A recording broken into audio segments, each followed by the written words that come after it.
ટેકાના ભાવે ચણા અને રાયડો વેચવા બોગસ નોંધણી કરાવવાનો પર્દાફાશ। ચણાના 65,000 અને રાયડાના 40,000 મળીને 1,05,000નું બોગસ રજીસ્ટ્રેશન કરવામાં આવ્યું હતું।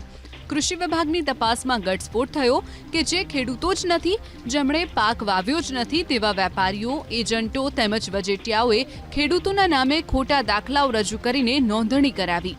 રજીસ્ટ્રેશન બાદ કૃષિ વિભાગે રજીસ્ટ્રેશન સાચા છે કે ખોટા તેને લઈને સેટેલાઇટ પદ્ધતિથી ચકાસણી કરી હતી।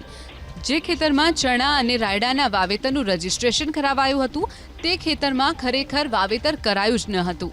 આવા તમામ રજીસ્ટ્રેશનને અલગ કરતા ચણામાં આશરે 65,000 અને રાયડામાં 40,000 કુલ મળીને 1.5 લાખ રજીસ્ટ્રેશન ખોટા નીકળ્યા। ઇન્ચાર્જ કૃષિ નિયામક પ્રકાશ રબારી અનુસાર હાલ 1,05,000 રજીસ્ટ્રેશન પેન્ડિંગ રખાયા છે। સાથે જ ખેડૂતોને જથ્થો દેખાડવાની નોટિસ ફટકારી છે। રદ કોઈના નથી કર્યા, સમજો અમે રદ કરતા જ નથી। અમે જે આંકડા જે રજીસ્ટ્રેશન છે એ રજીસ્ટ્રેશન પેન્ડિંગ રાખ્યા છે। એટલે ધારો કે કોઈ પણ ફિગર છે ખેડૂતની, એ ખેડૂતની જે આંકડો છે એનો વાંધો રજૂ કરે અને પુરાવા સાથે આવે આપણી પાસે। ઇવન અમે તો ત્યાં સુધી પણ વાત કરી છે કે એની પાસે જથ્થો પણ હશે તો પણ આપણે એને એડમિટ કરીશું। એટલે આ પેન્ડિંગ છે, પેન્ડિંગમાંથી અમે પછી એને અંદર એલાવ કરી દઈએ છીએ। એટલે એ જથ્થો બતાવે તો કોઈ પણ એને કોઈ પણ પુરાવો રજૂ કરી શકે તો આપણે એને એલાવ કરીએ છીએ। એટલે ખેડૂત તરફથી તો અમે પહેલેથી જ છીએ। ખેડૂતનો સાચો માલ, ખેડૂતનો સૌથી વધારે બેનિફિટ થાય એ અમારી જોવાની પહેલી પ્રાઇમરી પ્રાથમિકતા છે।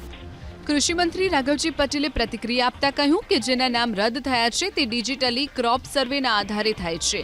જે ખેડૂતોએ રજીસ્ટ્રેશન કરાવ્યું છે તે ખેડૂતોના ઘરે જઈ ચેક કરી ચણાનો જથ્થો જોઈ ખરીદી કરાશે। જે ખેડૂતને ખરેખર ચણા ઉત્પાદિત થયા છે અને વેચવાના છે અને જેને નોંધણી કરાવી હતી એવા ખેડૂતોને ઘરે જઈ અને ચેક કરી ચણાનો જથ્થો જોઈ અને એના ચણા ખરીદવા માટે અમે નિર્ણય કર્યો। વચેટિયાઓ આમાં ખેલ પાડે એવી શક્યતા ઓછી છે, એટલા માટે કે ખુલ્લા બજારમાં અને ટેકાના ભાવમાં અત્યારે બહુ ડિફરન્સ નથી। બીજી વાત એ છે કે આમાં જે અગાઉથી નોંધણી કરાવેલ ખેડૂતે જ પોતાનો માલ વેચી શકે છે અને એનું પેમેન્ટ પણ સીધું નોંધણી કરાવનાર ખેડૂતના ખાતામાં જમા થાય છે। તો કિસાન કોંગ્રેસ નેતા પાલ આંબલિયા સવાલ ઉઠાવતા કહ્યું કે સરકારી અધિકારીએ આપેલા દાખલા ખોટા છે। સરકારે સેટેલાઇટથી જે જમીન માપણી કરી છે તેમાં ભૂલો છે। ખોટો દસ્તાવેજ બનાવવા બદલ સરકાર આ તલાટી મંત્રીઓ સામે એક્શન લઈ શકશે?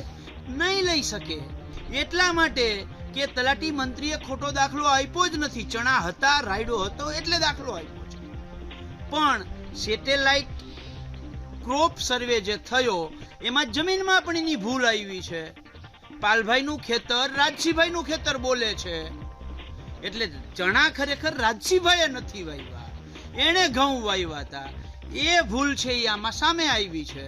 અને જો સરકારે ખરેખર ચણા ન હોય અને તલાટી મંત્રીએ દાખલો આપ્યો હોય તો એ કાયદેસરનો ગંભીર ગુનો છે।